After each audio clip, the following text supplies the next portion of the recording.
Uy, what's up, GoFam? Okay, so eto na GoFam yung ating dry seeding. 17 days after sowing. Ayun, no. Diba? So, wala pang masyadong mga ulan-ulan, GoFam. Actually, ambon-ambon. Tapos, pakita ko lang din yung effect nung Ronstar natin. Ayan. Ayan, so malinis pa rin, GoFam. Meron tayong mga broadleaves. Dali, pakita natin. Ayan, malinis pa rin, no? Wala tayong mga soil disturbance. Nakapag-abono na rin pala tayo dito, GoFam, nung 10 days. Ito yung mga nakikita kong mga damo na tumutubo. Mga broadleaves, GoFam. Ayan. Ayan.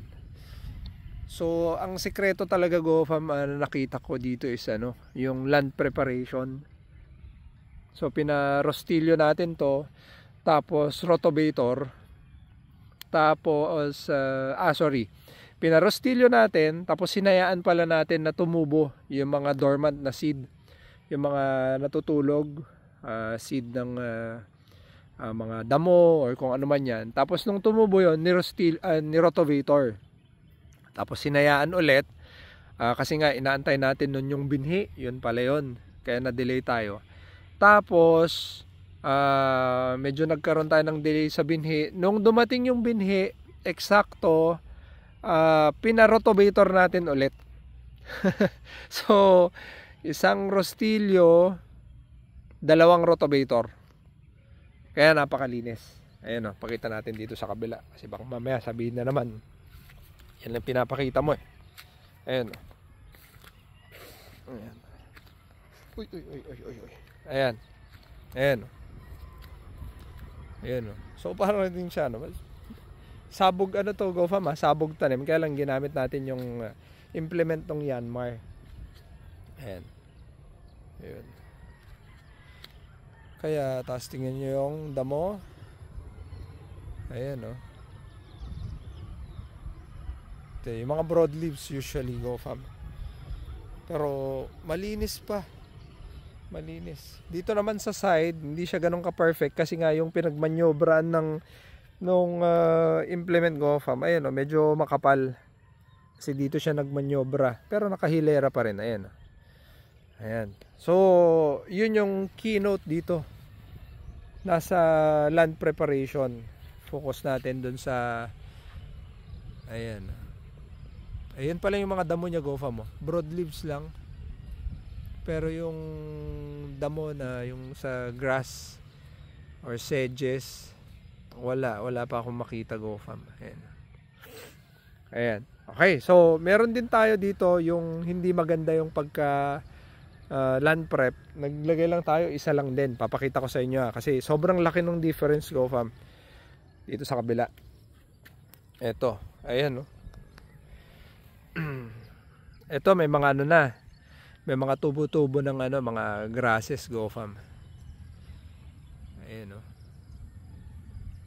Ito, pakita ko sa inyo. Ayan, no. Kita nyo, dumi. Ayan, no, may mga grasses, broadleaves, malamang may mga sedges na rin yan. Ito, ayan, no. Kita nyo. Ito, ang nangyari naman dito,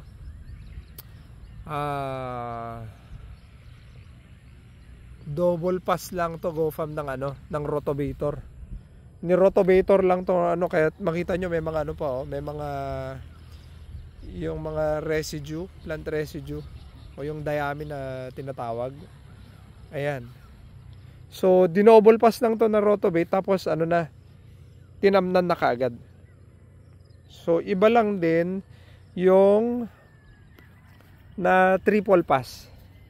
Kasi nga maayos, ayun, malinis. Kitang-kita yung lupa, GoFam. Ayan. Compared sa ito. Okay? So meron din tayong sabog tanim na yung typical na sabog tanim, GoFam. Ito. Ayan siya ngayon. So ito, since ngayon lang din to na natamnan, GoFam, ayan, no?